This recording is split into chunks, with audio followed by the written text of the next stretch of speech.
दिवस माझ्यासाठी खूप अवघड दिवस आहे. मला हे सगळं बोलत असताना माझा मागच्या 10-12 वर्षाचा संघर्ष आठवतोय. मी बीड जिल्ह्यातल्या गेवराई तालुक्यातल्या गोदाकाठच्या निरगाव या अत्यंत छोट्या गावामध्ये जन्मलेली मुलगी होते.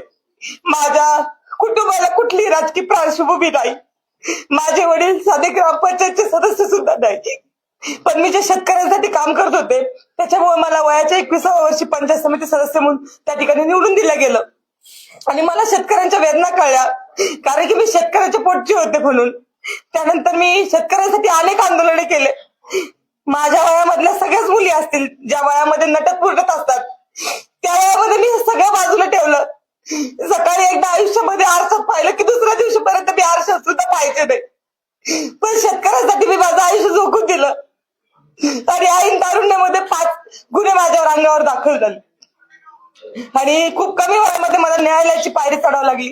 हे प्रत्येक कार्यकर्त्यांच्या आयुष्यात होत नाही. मी हे सगळं जगत असताना आणि संघर्ष करत असताना अनेक कार्यकर्ते पाहिलेत की ज्यांना मोठे होता येत नाही, पदापर्यंत जाता येत नाही, निवडणुकीच्या यंत्रणेमध्ये काम करता येत नाही. पण मी नेहमीच महिलांचा, शेतकऱ्यांचा, शेतमजुरांचा आवाज बुलंद करण्याचं काम केलं.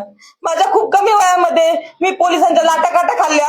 अक्षरशः मी ज्यावेळेस माझ्यावर गुन्हे दाखल व्हायचे त्यावेळेस मी पोलीस स्टेशनला 5-5 तास 2-2 दिवस मी संडास बाथरूमच्या बाहेर झोपलेली आहे.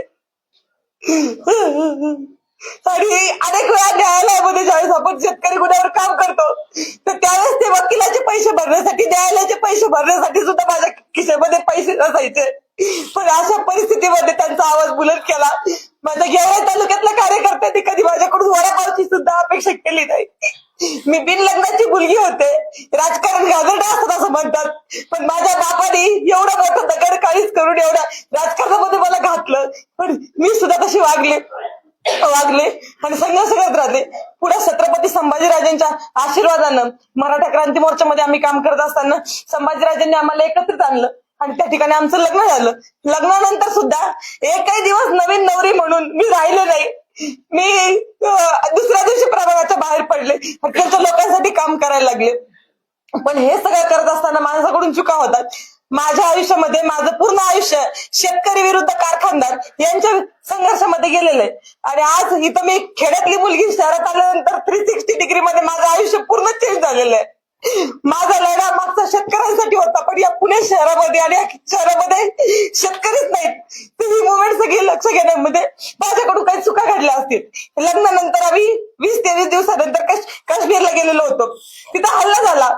अनेक आमच्यासारखे कपल त्या ठिकाणी रूम मध्ये बसले असतील, पण आम्हाला ते वेदना झाल्या. आमच्या रंगात रक्त चळवळ होती, संघर्ष होता. आम्ही घरातून बाहेर पडलो. महाराष्ट्रातल्या लोकांना प्रयत्न केले, त्यांना बाहेर काढलं, अनेकांना धीर दिला. आम्ही 8 दिवस थांबलो. लाल चौकामध्ये त्या ठिकाणी आंदोलन केलं. महाराष्ट्राचे मुख्यमंत्री आदरणीय देवेंद्रजी फडणवीस यांना व्हिडिओ कॉल केला. आणि ज्यावेळेस तो हल्ला झाला त्यावेळेस तो माझा व्हिडिओ व्हायरल झालेला तुम्ही बघताल.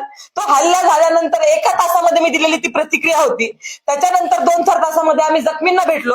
त्यांना मी विचारलं की काय परिस्थिती झाली. त्यावेळेस त्यांनी मला सांगितलं. त्यावेळेस देशभरामध्ये काहीच वातावरण नव्हतं या विषयाच्या संदर्भामध्ये. त्यावेळेस मी ती क्लिप दिलेली होती, कारण की मला असं म्हणायचं होतं की दहशतवाद्यांना आपल्या देशामध्ये कुठेतरी हिंदू मुस्लिम करायचंय आणि आपल्या देशाची एक अखंडता ही मोडून काढायची आहे. आणि म्हणून मी त्या ठिकाणी तसं म्हटले. परंतु नंतर 3 तासानंतर वातावरण बदललं, प्रतिक्रिया यायला लागल्या जखमींच्या. आणि त्यावेळेस काय आलं की खरंच त्यांना धर्म विचारून मारलं आलेलं होतं. परंतु वरच्या लेवलला पक्षाच्या मोठ्या घडामोडी घडत असतात, त्याचा विक्टीम मी झाले. आणि त्यानंतर तो व्हिडिओ एवढा पसरला की नंतर मी भूमिका सांगितली माझी की हो, पहलगामचा आणि काश्मीरचा हल्ला हा फक्त धर्म विचारूनच झालेला आहे.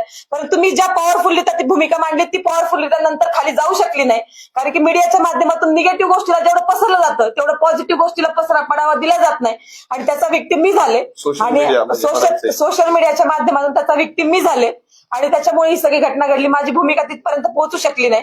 अनेकांना गैरसमज निर्माण झाले. आज पुन्हा मी प्रभाग क्रमांक 1 आणि 2 ची तयारी करत असताना सहन होत नाही की सामान्य घरचे मुलं की हे इथपर्यंत जातात, लढतायत, उमेदवारी आणतात, हे अनेकांना सहन होत नाही. आणि त्याच्यामुळे प्रभाग क्रमांक 2 मधले जे काही पूर्वीचे उमेदवार असतील, आमचे विरोधक असतील, ज्यांना पिढ्यानपिढ्या राजकारण करायचंय, त्यांना हे सहन होत नाही की 8 महिन्यामधून आलेली मुलगी इथं. राहुलजींचं पण सांगायचं राहिलं. हा या 8 महिन्यामध्ये एखादी मुलगी येते, भारतीय जनता पार्टीची उमेदवारी मिळवते. त्यांनी पूर्ण प्रकारे प्रभाग क्रमांक 2 मधून निगेटिव्ह व्हिडिओ बनवले. त्याचबरोबर मी मराठा आरक्षण चळवळीमध्ये काम करत असताना त्यावेळेस आम्हाला राज्याचे मुख्यमंत्री आदरणीय देवेंद्र फडणवीसांना मराठा समाजाच्या भावना व्यक्त करण्याची संधी भेटत होती. मुंबईमध्ये पहिल्यांदा मराठा क्रांती मोर्चा झाला, त्यावेळेस मी वयाचे 20व्या वर्षी असेल.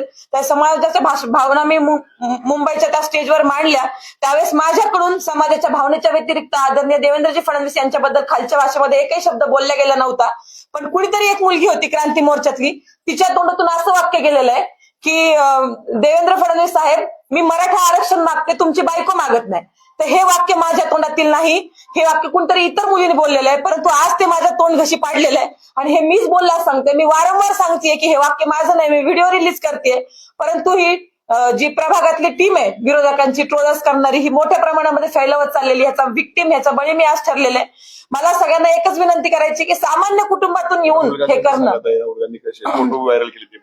राहुल गांधींचा एक फोटो माझ्यासोबत व्हायरल होतोय आणि मी कुठेतरी त्यांच्या मुवमेंटमध्ये आहे आणि भाजपमध्ये मला एंटर केलं असं पण पसरवलं जातंय. मी शेतकरी संघटनेत काम करत होते.